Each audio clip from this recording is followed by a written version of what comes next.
마가복음 30번째 강의 설교, 성경도 모르고 하나님도 모르고 라는 제목으로 오늘 말씀 함께 살펴보도록 하겠습니다. 지난주에 예수님께 한방 먹은 바리새인들과 대제사장들과 서기관들은 예수님의 말씀을 책잡으려 하여 바리새인과 헤롯 땅 중에서 사람을 보냅니다.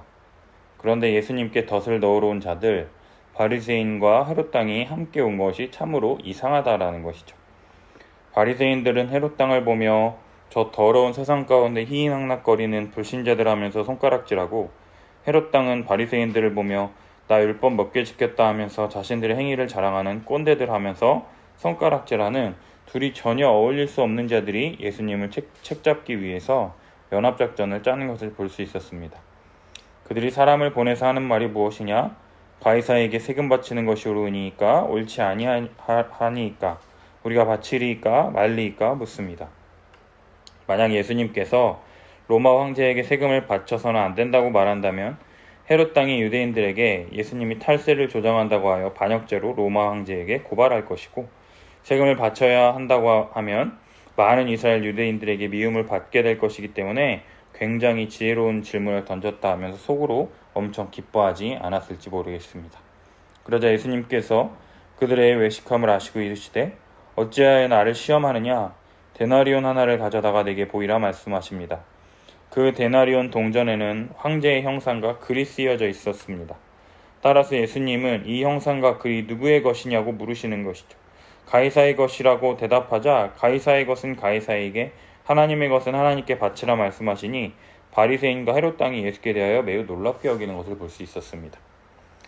예수님은 로마 제국의 테두리 안에서 국가로부터의 보호와 경제활동 등 누릴 것은 누리며 살아가면서 국민으로서 해야 할 것은 받아들이지 않고 거부하는 이스라엘을 향하여 모순이라고 지적하고 계시다라는 거죠. 가이사 체제에서 유익을 얻고 있다면 가이사에게 세금을 내는 것은 당연하다 말씀하시는 거예요. 가이사의 것은 가이사에게 주라 말씀하심으로써 주어진 현실을 인정하는 것뿐만 아니라 세속국가, 심지어 유대인들이 미워하고 싫어하는 로마 황제라 할지라도 황제가 다스리는 국가체제를 인정하셨다라는 것이죠. 가이사의 것이 있다, 이것을 부정하면 안 된다 선언하신 거예요. 하나님은 국가를 세우시고 통치자들을 임명하셔서 이 세상을 다스리시기 때문이라는 것이죠. 따라서 그리스도인은 하나님의 통치를 인정하며 불의한 자라 할지라도 하나님의 섭리 가운데 하나님께서 사용하심으로써 우리의 삶을 다스리신다라는 것을 인정하며 법을 지키며 세금을 내고 국가의 다스림에 순종해야 한다라는 거예요. 그러나 여기서 끝나는 것이 아니라 예수님은 계속해서 하나님의 것은 하나님께 바치라 말씀하신다라는 거죠.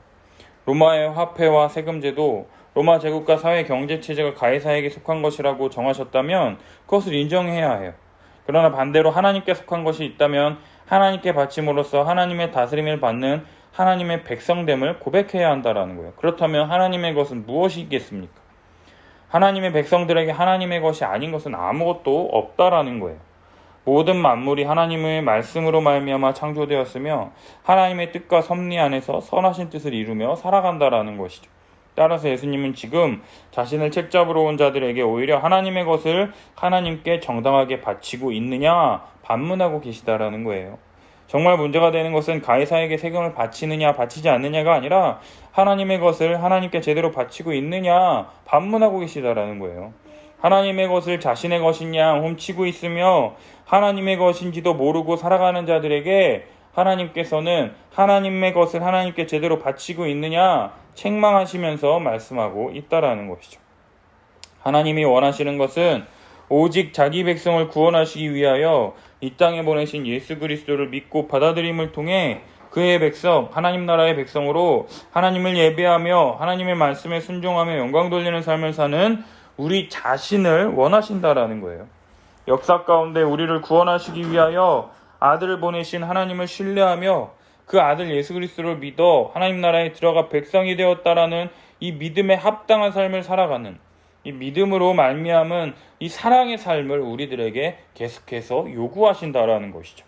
그렇다면 오늘 본문을 통해서 계속해서 우리에게 사랑의 삶을, 믿음을 통한 사랑의 삶을 어떻게 요구하시는지, 우리에게 어떻게 하라고 말씀하시는지 함께 살펴봤으면 좋겠습니다. 오늘 본문은 부활이 없다 믿는 사두개인들이 예수님께 와서 질문하는 것으로 시작됩니다. 사두개인들은 모세 오경만을 성경으로 인정하는 자들로서 현세적 신앙에 입각하여 성경을 해석하는 자들이었어요.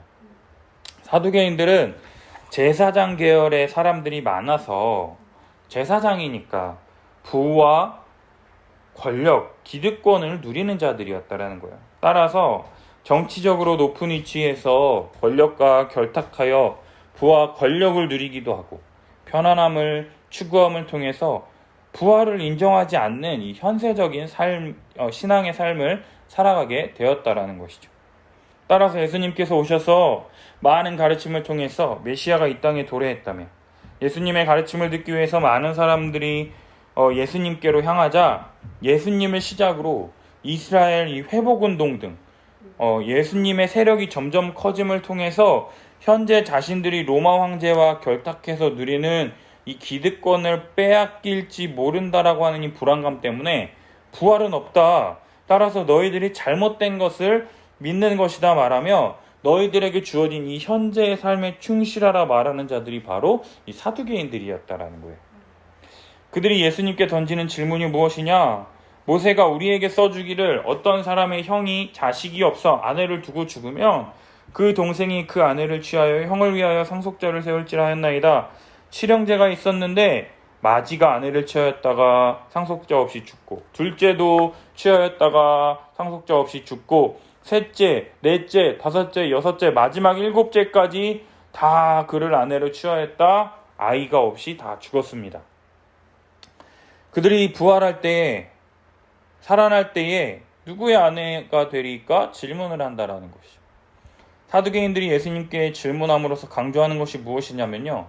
모세의 율법을 따라서 결혼했는데 부활 후에 모든 자들이 살아난다면 누구의 아내가 된다는 것입니까?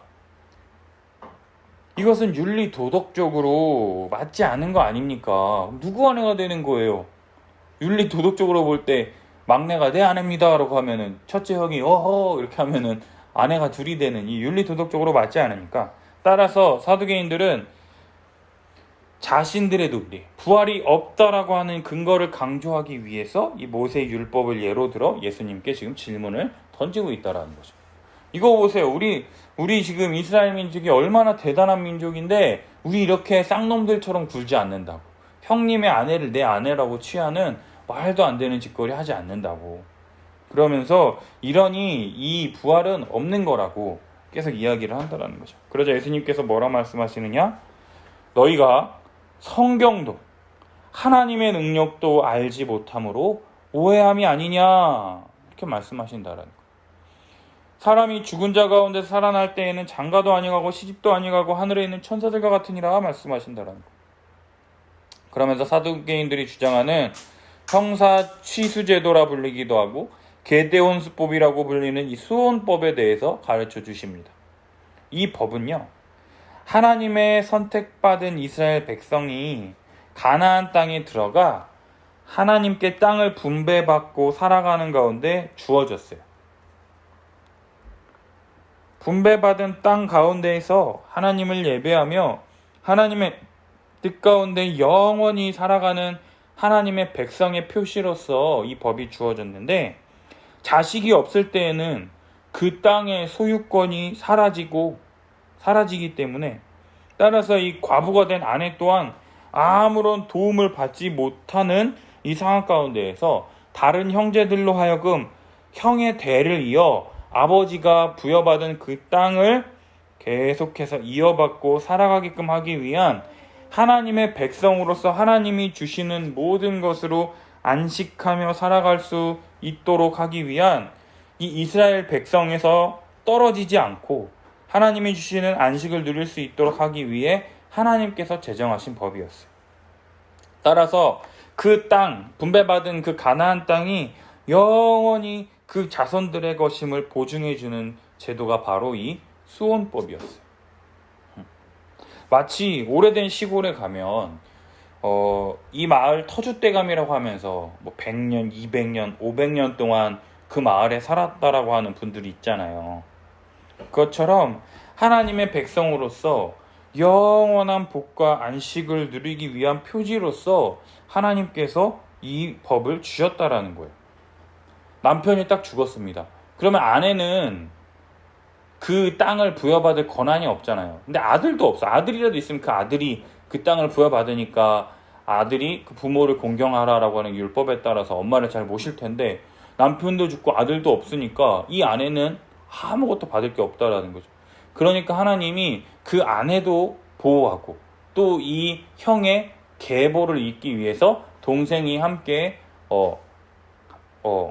그 형수로 들어가서 아이를 낳으면 그 아이가 형의 계보를 잇는, 그래서 형의 후손으로 그 땅을 계속해서 살아갈 수 있도록 하나님께서 주신 법이라는 거죠.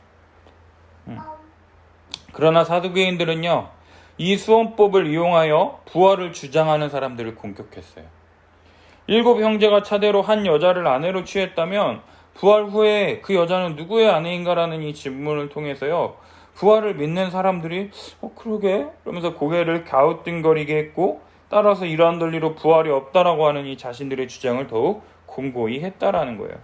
따라서 이러한 질문을 듣고 예수님께서 하신 첫 번째 대답이 무엇이냐면, 너희가 성경도 하나님의 능력도 알지 못함으로 오해함이 아니냐 말씀하신다라는 거예요. 사두개인들은 자신들의 논리로 부활은 없다 말하지만요, 성경은 명확하게 말합니다. 부활은 있다. 그들은 성경에 대해서 잘 알지 못할 뿐만 아니라 능히 부활하게 하셔서 영원토록 복된 삶을 살게 하시는 하나님의 능력도 알지 못하는 것이죠. 사두개인들은 부활이 없다라고 말하는 논리를 증거하기 위해서 수원법을 가지고 옵니다. 그러나 이 수원법을 자세히 들여다보면요, 하나님께서 이스라엘 백성들에게 이 법을 주신 이유가 무엇이냐면, 나는 너희의 하나님이 되고 너희는 내 백성이 될 것이라, 이 말씀을 성취하기 위해서 이 법을 주셨다라는 거예요. 하나님께서 이스라엘의 하나님이 되신 것은요, 아브라함에게 주신 그 언약의 그 뿌리를 두고 있다라는 거예요. 너는 본토 친척 아비집을 떠나 내가 내게 지시할 땅으로 가라. 내가 너로 큰 민족을 이루고 창대케 하리니 너는 포개 근원 될지라. 그 땅이 어디냐? 가나안 땅이라는 거예요. 마침내 가나안 땅에 들어가서 사는데 86세가 될 때까지 아들이 없습니다. 그러니 엘리에셀이나 양자 삼아서 내가 내 재산을 물려주겠습니다. 그러니 하나님께서 내 몸에서 날짜가 내 상속자가 될 것이라 말씀하시며 하늘을 가리켜서 하늘의 별과 같이 내 자손이 많을 것이다 말씀해 주십니다. 그러자 아브라함이 그것을 믿음으로 하나님께서 의롭다라고 여겨주시죠. 그러자 하나님께서 이 땅을 내게 주어 소유 삼게 하려고 갈대아 우르에서 불러낸 여호와다 이렇게 말씀하시는 거예요. 그러자 아브라함이 내가 그 가나안 땅을 소유로 받을 것을 무엇으로 알리까 이렇게 말하자 하나님께서 언약을 맺자고 말씀하시는 거예요. 횃불 언약이라고 불리는 언약을 맺으십니다. 아브라함에게 여러 짐승들을 준비하라고 하십니다. 그리고 짐승의 반을 쪼개어 양 옆에 쫙 줄을 세웁니다. 그리고 그 쪼갠 고기 사이로 언약의 당사자들끼리 서로 지나가야 하는데, 지금 아브라함이 뭐하고 있느냐? 깊은 잠에 빠져 있어요. 그리고 누가 그 쪼갠 고기 사이를 지나가느냐? 횃불 혼자서 쪼갠 고기 사이를 지나가고 있다라는 거예요. 무슨 말이냐?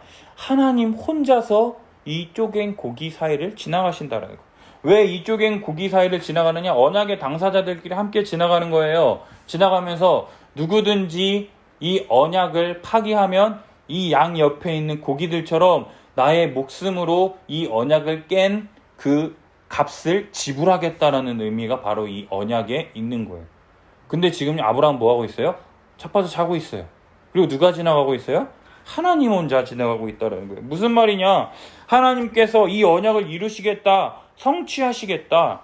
하나님께서 이 언약을 이루지 못하면 목숨으로 이 언약을 깬 그 책임을 지겠다 말씀하시는 것이에요. 그러면서 하나님께서 아브라함에게 뭐라 말씀하시느냐? 창세기 15장 우리 말씀 13절에서 16절 우리 함께 읽겠습니다.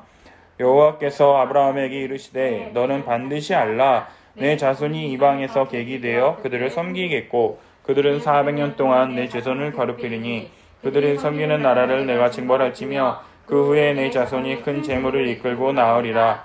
너는 장수하다가 평안히 조상에게로 돌아가 장사될 것이요 내 자손은 4대 만에 이 땅으로 돌아오리니 이는 아모리 족속의 죄악이 아직 가득 차지 아니함이니라 하시니라. 아멘. 그렇다면 아브라함은 언약을 성취한 것입니까? 아직 성취하지 않은 것입니까? 가나안 땅을 내게 주겠다라고 했는데 내 자손을 별과 같이 많게 해주겠다고 했는데 아직 땅은커녕 아들 하나 없는 상황 가운데에서 너는 장수하다가 평안히 조상에게로 돌아가 장사될 것이요. 결국 죽는다는 말이잖아요. 그렇다면 아브라함은 언약을 성취한 것입니까? 성취하지 않은 것입니까? 그런데 하나님께서 목숨을 걸고 이 언약을 성취하시겠다라고 하셨지 않았습니까? 그렇다면 무엇을 말하는 것이냐라는 거예요. 언약은요, 하나님의 때가 참에 그 날이 도래하면 완성할 것이라고 하는 종말론적 관점으로 이해해야 한다라는 거예요. 마지막 날에 약속하신 언약을 성취하실 것이다. 바로 이 언약의 내용 가운데 부활의 개념이 이미 포함되어 있다라는 것이에요. 부활하여 내가 내게 약속한 그 땅과 자손, 영원한 하나님의 기업을 상속받을 것이다. 그리고 내가 내게 준 그 땅에서 하나님과 함께 영원한 안식의 삶을 누리는 부활 생명이 내게 주어질 것이라는 그 의미 자체가 언약 안에 있다라는 것이죠. 따라서 사두개인들은 부활이 없다라는 것을 증명하기 위해서 수원법을 들고 왔는데요. 번지수 제대로 잘못 찾아온 거예요. 언약을 맺으시고 그 언약을 성실하게 이루시는 하나님도 알지 못하고 성경도 제대로 알지 못해서 오해하고 곡해하는 자신들의 기득권을 유지하기 위한 뒷받침으로 얼토당토하는 논리를 주장하는 자들을 향해서 예수님께서 언약에 대해서 가르쳐 주심을 통해서요, 부활은 있다라고 지금 가르쳐 주고 계시다라는 거예요. 그리고 두 번째로, 사람이 죽은 자 가운데서 살아날 때에는 장가도 아니가고 시집도 아니가고 하늘에 있는 천사들과 같다 말씀하십니다. 부활 후에는 결혼 제도가 없다라고 말씀하고 계시다라는 거죠. 신혼 초에 우리 아내가 부활하면 그때도 결혼할까 이야기했을 때, 부활하면 결혼 안 해 이야기했을 때 막 섭섭하다고 울먹이던 그 사람이 지금 어디 갔습니까? 지금은 너무나도 다행이다 이렇게 생각하고 있지 않습니까? 아, 이번 한 번으로 만족한다 이러면서. 응? 물론 혼인관계의 인격적인 지속성은 계속될 거예요. 부활 후에 갑자기 누구세요? 처음 뵙겠습니다 이렇게 말하진 않는다라는 거죠. 이 땅에서 나 때문에 참 고생 많았습니다. 한몸됨을 나와 함께 누리기 위해서 맞지도 않는 거 맞춰가고 정말 이 세상에서 고생 많았습니다. 우리 자매님 이제 우리 주님과 함께 영원한 안식을 누립시다. 이렇게 한다라는 거예요. 그러나 죽은 자 가운데서 살아난 이후의 삶은요, 지금의 삶과는 너무나도 다른 것이라는 거예요. 하나님은요, 모든 것을 새롭게 하실 거예요.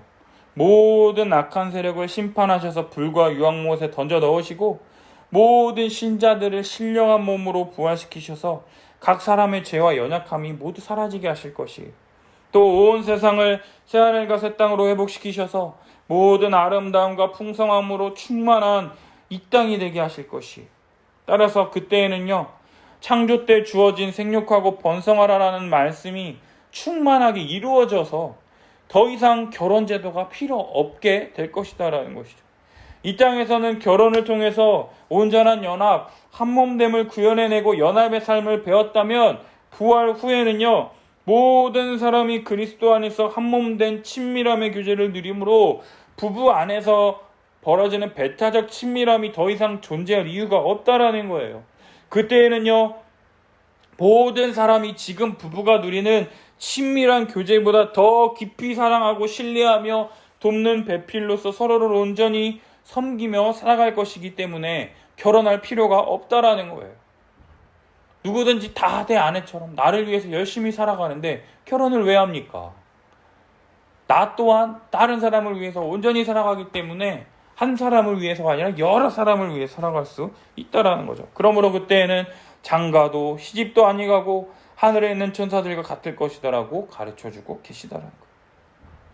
그리고 세 번째, 죽은 자가 살아난다라는 것이 부활이라고 말할 수 있을 텐데, 너희가 모세의 책 중 가시나무 떨기에 관한 글에 하나님께서 모세에게 이르시되 나는 아브라함의 하나님이요 이삭의 하나님이요 야곱의 하나님이라 하신 말씀을 읽어보지 못하였느냐?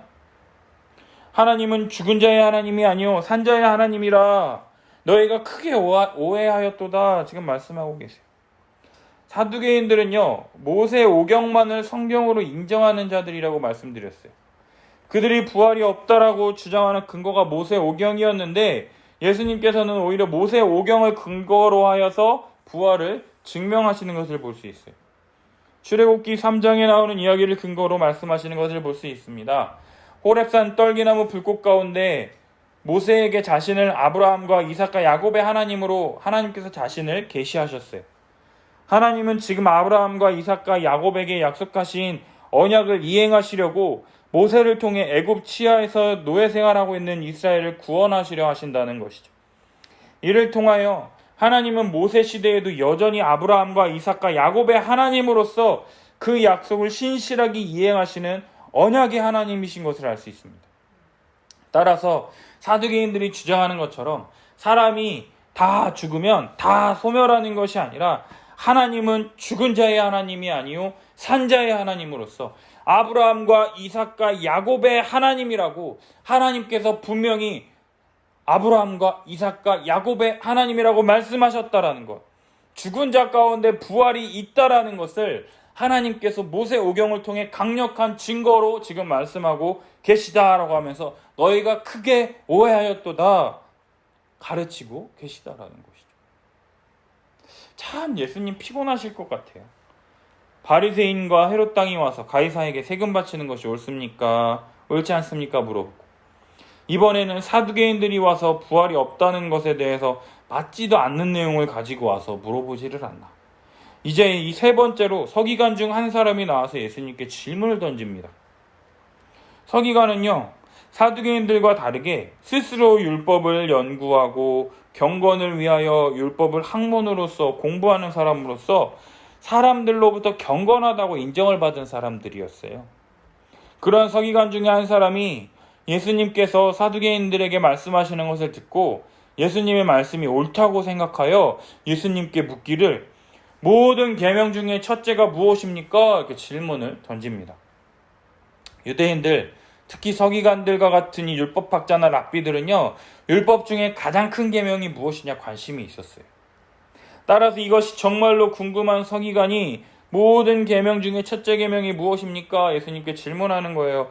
그러한 서기관의 질문에 예수님께서는 모든 계명 중에 가장 큰 계명이 있다라는 것을 인정하시고 대답하시기를 첫째는 이것이니 이스라엘아 들으라.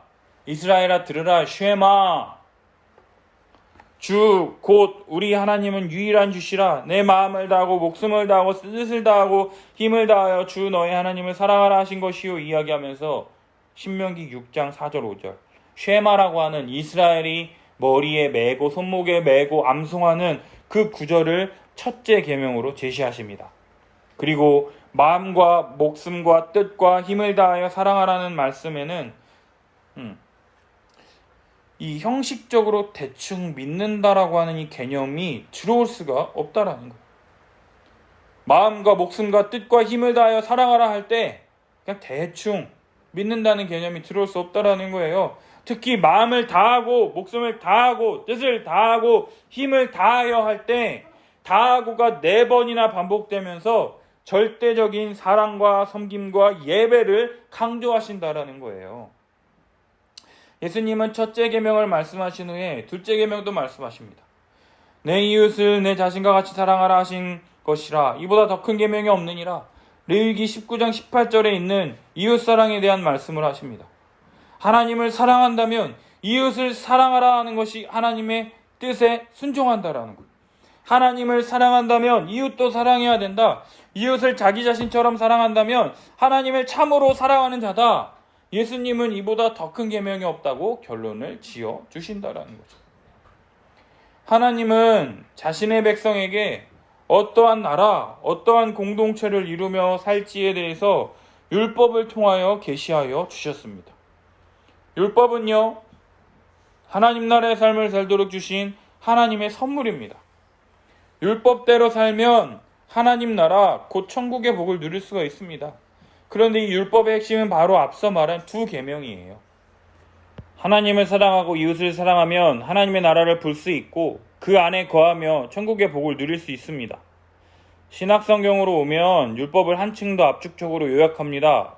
온 율법은 내 이웃 사랑하기를 내 자신같이 하라 하신 한 말씀에서 이루어졌나니 갈라디아서 5장 14절의 말씀처럼 이웃을 자기 자신처럼 사랑하려면 예수님처럼 자기를 부인하며 자기를 사랑하는 것을 포기하고 자기 자신을 내어주는 십자가 사랑을 실천해야만 가능한 것이기 때문에 이런 사랑은요, 오직 마음과 목숨과 뜻과 힘을 다하여 하나님을 사랑하는 자만이 이렇게 할 수 있는 사랑이며 이러한 자가 가장 큰 계명 하나님을 사랑하는 자라 말할 수 있다라는 거죠. 따라서 율법을 한마디로 요약하면 이웃을 자기 자신과 같이 사랑하라고 할 수 있다라는 거예요. 하나님을 사랑하는 자는 가장 큰 계명을 지키는 것이며 이웃을 사랑하는 자는 율법 전체를 지키는 것이라고 말할 수 있다라는 거죠.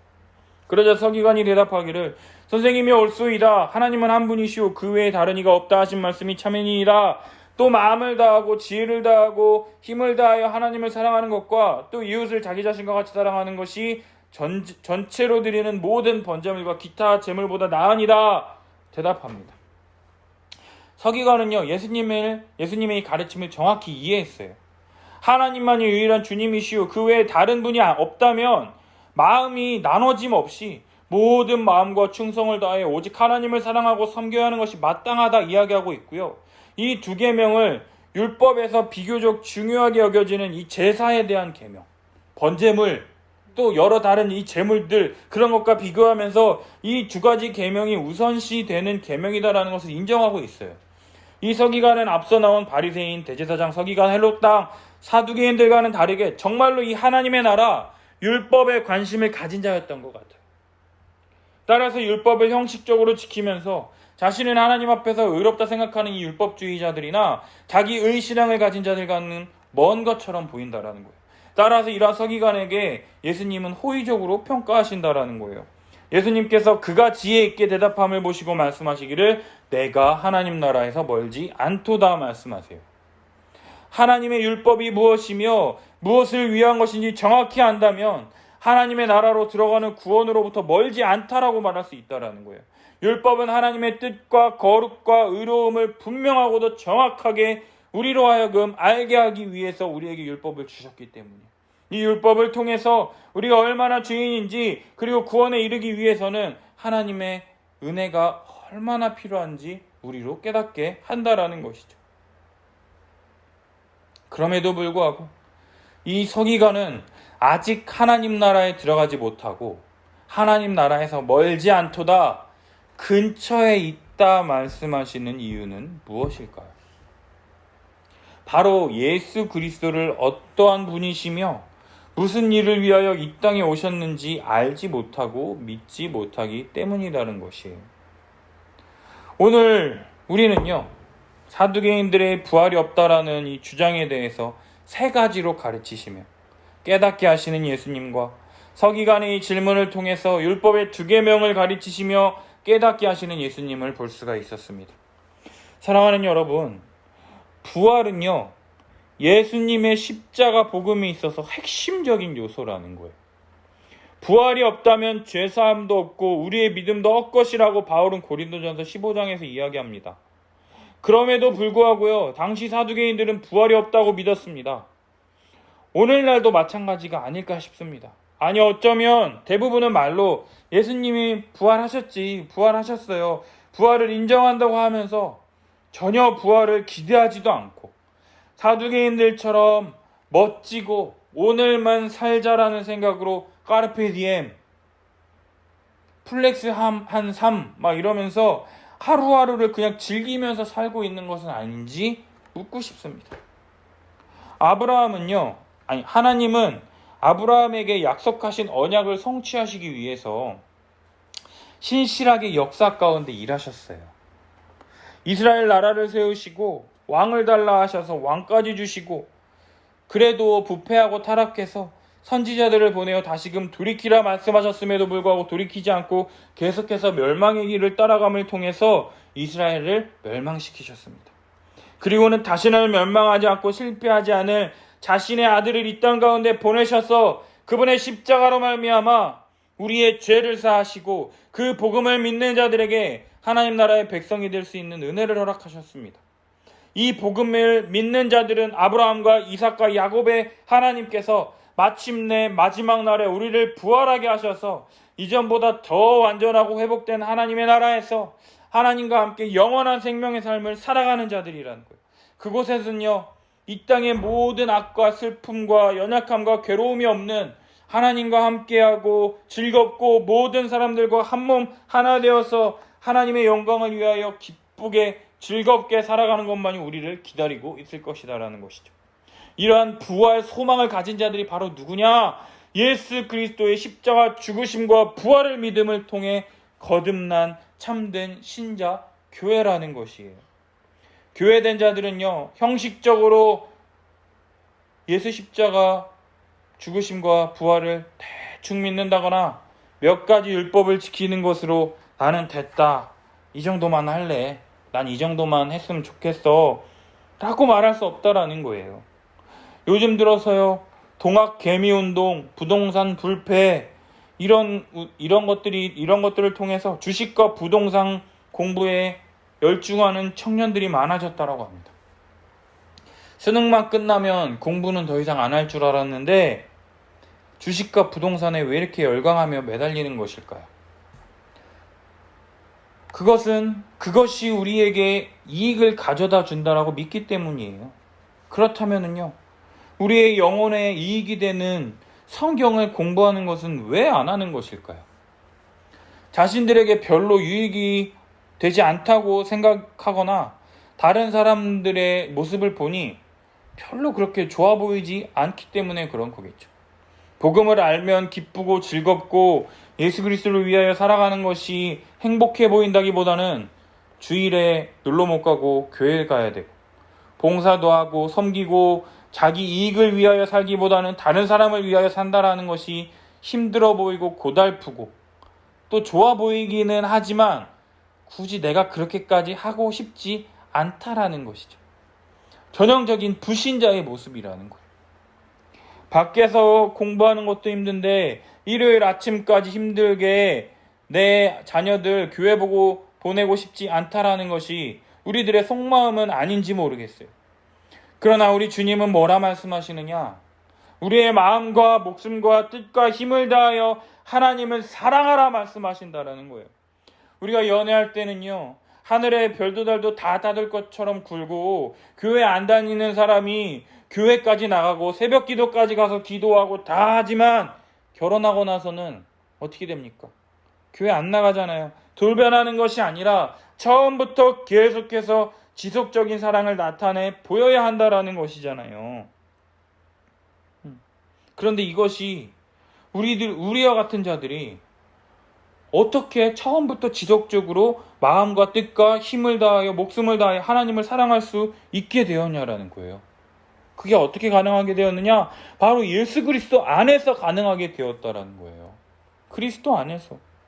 이전에는 죄로 말미암아서 주님께 드릴 것이 죄밖에 없었는데요, 예수 그리스도께서 내 죄 위하여 십자가에 죽으셨다라는 것을 믿을 때 그리스도께서 모든 율법을 다 이루시고 순종하심을 통해 얻으신 그 의를 나에게 전가해 주시고 내 안에 있는 모든 죄는 하나도 남김없이 그리스도께서 가져가셔서 십자가에 달려 죽으심을 통해서 내 모든 죄가 사해지고 나에게 남은 것은 그리스도의 의밖에 없어서 그리스도 안에서 그리스도의 모든 것으로 그리스도를 위하여 살아갈 수 있게 되었다라는 것이죠.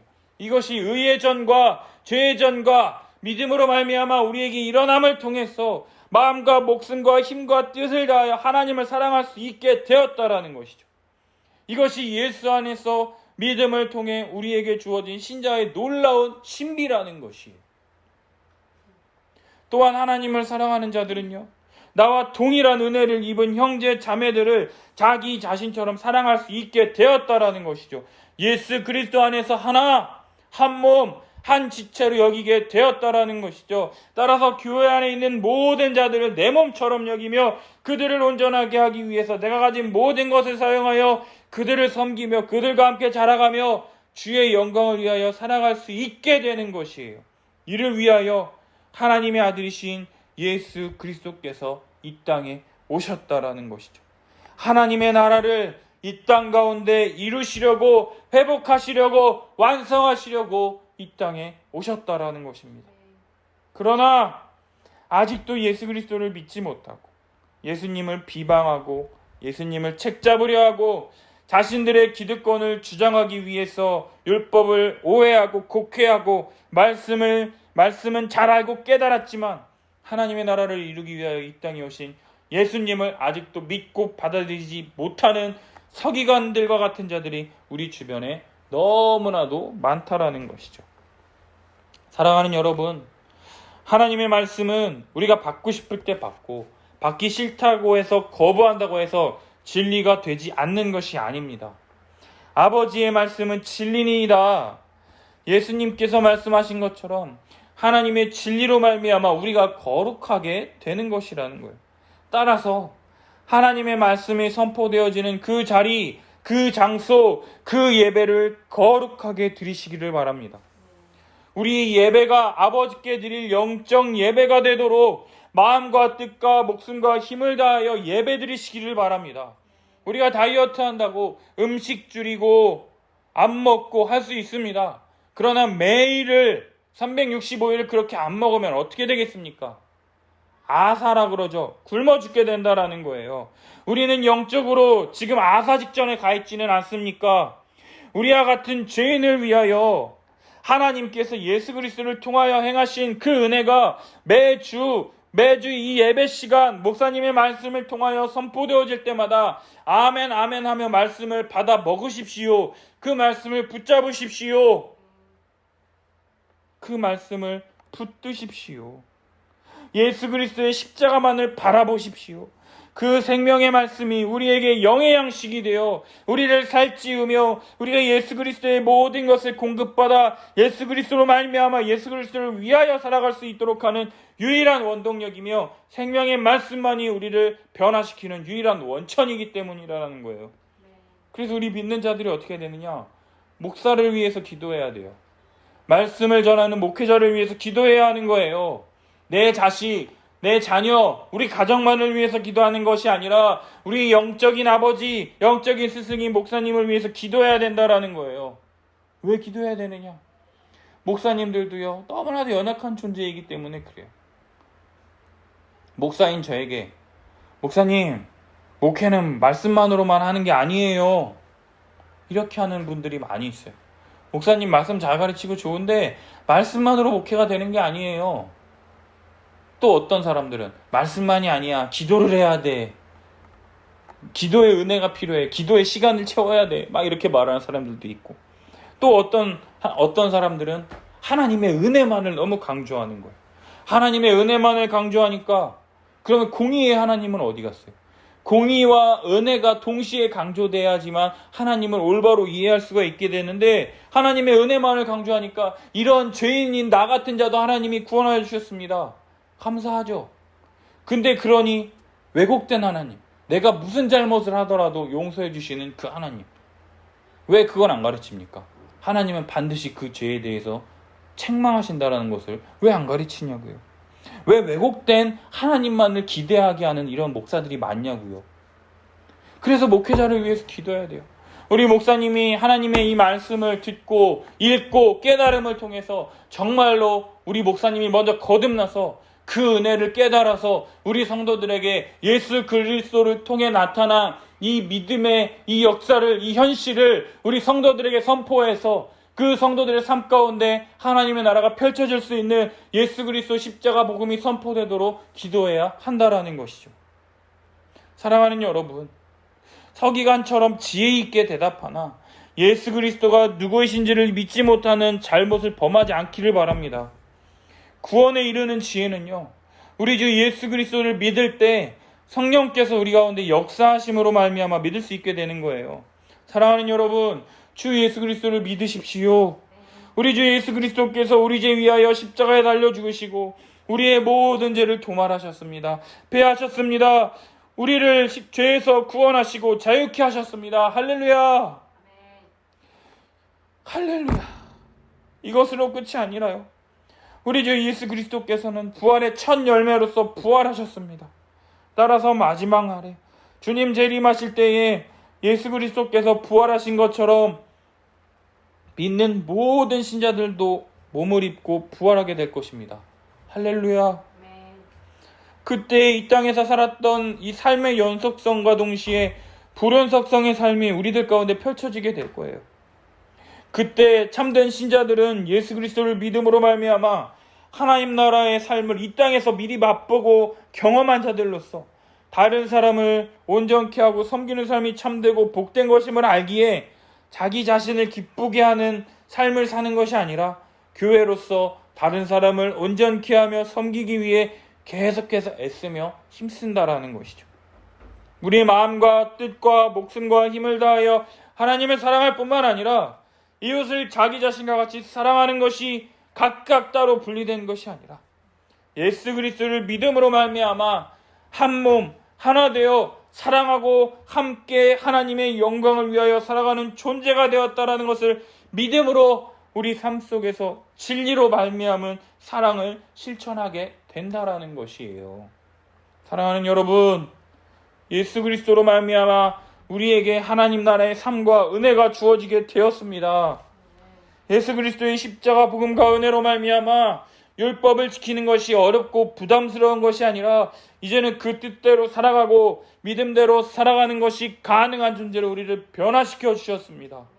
그 모든 것이 예수 그리스도로부터 말미암은 것이라는 거예요. 모든 것을 예수 그리스도 중심적으로 하나님의 은혜 중심적으로 생각할 때에 그 후에 감히 묻는 자가 없을 것입니다. 예수 그리스도의 십자가 복음, 그 복음으로 한 주간을 살아갈 때 많은 믿음의 열매를 맺는 우리 성도들의 삶이 되기를 예수님의 이름으로 축복합니다. 함께 기도했으면 좋겠어요. 사두개인들처럼 자신의 기득권과 이득을 위하여 부활을 부정하고 있지는 않은지 우리 자신들을 돌아봤으면 좋겠습니다. 적극적으로 부인하지는 않는다 할지라도 부활을 소망하지 않고 사두개인들처럼 이 세상의 것들을 부러워하며 추구하며 살지는 않았습니까? 부활은 역사적 사실이에요. 실제 역사 가운데 2020년 전에 벌어진 사건입니다. 어떻게 사람이 부활할 수 있냐고, 그것은 제자들과 사람들이 만들어낸 허구라며 아직도 믿지 않고 있지는 않습니까? 믿음은 바라는 것들의 실상이요 보이지 않는 것들의 증거라고 했습니다. 예수 그리스도의 십자가로 말미암아 이러한 부활을 믿음으로 나아갈 수 있도록 우리 함께 기도했으면 좋겠어요. 이를 위해서 매주 드려지는 우리 예배 가운데 예수 십자가 복음이 선포되고 그 복음으로 말미암아 우리가 거듭날 수 있는 이 한국교회, 우리 교회가 될 수 있도록 함께 기도했으면 좋겠습니다.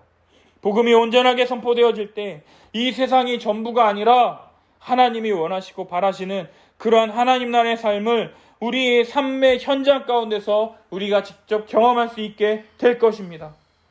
두 번째로, 하나님은 오늘도 우리 삶 가운데에서 신실하게 언약을 지키심으로 우리 삶을 다스리고 계신다라는 거예요. 죽은 자의 하나님이 아니라 오늘도 나와 함께 하시며 나의 기도에 응답하시는 살아계신 하나님이라는 거예요. 코로나 때문에 사업이 어렵고 직장 생활이 버겁고 힘드십니까? 하나님은 우리를 그냥 어려운 상황 가운데 던져놓고 아무것도 하지 않으시는 분이 아니시라 우리의 작은 신음소리에도 응답하시는 분이라는 거예요. 우리의 모든 아픔과 슬픔을 그분께 고백하며 기도하며 살아계신 하나님을 경험하는 우리가 되었으면 좋겠습니다. 하나님께서 우리에게 은혜 주셔서 이 모든 고난과 어려움을 잘 극복할 수 있게 해달라고 기도합시다. 하나님이 안 계신 것 같고 나를 좋아하시지 않는 것 같다고 해서 오해하고 곡해하는 것이 아니라 하나님을 참되게 믿음으로 나아가는 우리가 될 수 있게 해달라고 은혜를 달라고 기도하며 나아갔으면 좋겠어요. 세 번째, 하나님은 성경 지식만을 잘 알고 믿는다라고 해서 우리를 구원하시는 분이 아니라 예수 그리스도를 구세주로 믿는 자를 구원하십니다. 머리로 믿는 것이 아니라 마음으로 믿어 하나님을 사랑하고 우리 주변에 있는 사람들을 자기 자신처럼 사랑하며 한 주간을 보내는 우리가 될 수 있도록 기도했으면 좋겠어요.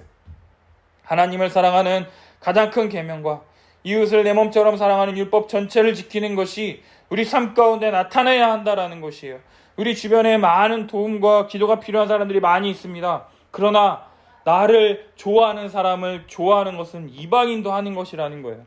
가장 사랑하기 어렵고 힘든 사람이 누구냐?